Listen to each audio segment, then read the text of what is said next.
Hi குட்டீஸ். இப்போ என்ன கதை பார்க்க போகிறோன்னா, ஒரு பாட்டி ரொம்ப பாவங்க. மாடு மேய்க்கிறதுக்காக போயிட்டு இருந்தாங்க. அங்கே இருந்த பணக்கார வீட்டு பொண்ணெல்லாம் பாட்டிகளை பார்த்து இளக்காரமாக சிரிக்க ஆரம்பிச்சிட்டாங்க. உடனே பாட்டி அழுக ஆரம்பிச்சிட்டாங்க. அதுக்கப்புறம் அங்கேயே நின்று பாட்டி யோசிச்சுட்டு ஒரு குழி வெட்டுறாங்க. பாட்டி எதுக்குடா குழி வெட்டுதுன்னு பார்த்தேன்.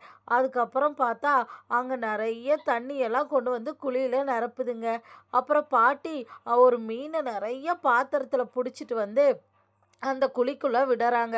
டெய்லி அந்த மீனுக்கு தீனி போட்டு அந்த மீனை பக்குவம் பார்த்து பெருசாக்கிட்டே இருந்தாங்க. எதுக்குடா பாட்டி இந்த மீனெல்லாம் பெருசாக்குறாங்கன்னு பார்த்தேன். ஒரு நாள் பானை கொண்டு வந்து அந்த மீனெல்லாம் பிடிச்சிட்டு சந்தைக்கு போய் பாட்டி விற்றுட்டாங்க. அதில் நிறையா பாட்டி காசு சம்பாதிக்க ஆரம்பிச்சிட்டாங்க.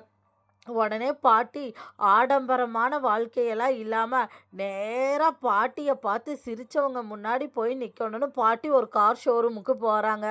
அங்கே போய் கார் ஓனரை பார்த்து அவங்க சம்பாரித்த எல்லா காசையும் அவர்கிட்ட கொடுத்து ஒரு புது கார் வாங்கிட்டு அந்த பொண்ணுங்க முன்னாடி வந்து நிற்கணும்னு பாட்டி காரை வேகமாக ஓட்டிகிட்டு வர்றாங்க. காரில் இருந்து இறங்கி பாட்டி வெளியே வராங்க. அதை பார்த்த பொண்ணு திரும்பி ஓட ஆரம்பிச்சிட்டா. ஏன்னா பாட்டியை பார்த்தோன்னா அவளுக்கு ரொம்ப அதிர்ச்சியாகவும் இருந்தது. அதே மாதிரி பாட்டியோட கடின உழைப்புனால பாட்டி முன்னுக்கு வந்துட்டாங்க. எப்பயுமே நம்மளுக்கு கீழே இருக்கிறவங்கள பார்த்து இளக்காரமாகவும் கேலியும் கிண்டலுமா யாரும் நினைக்கக்கூடாது.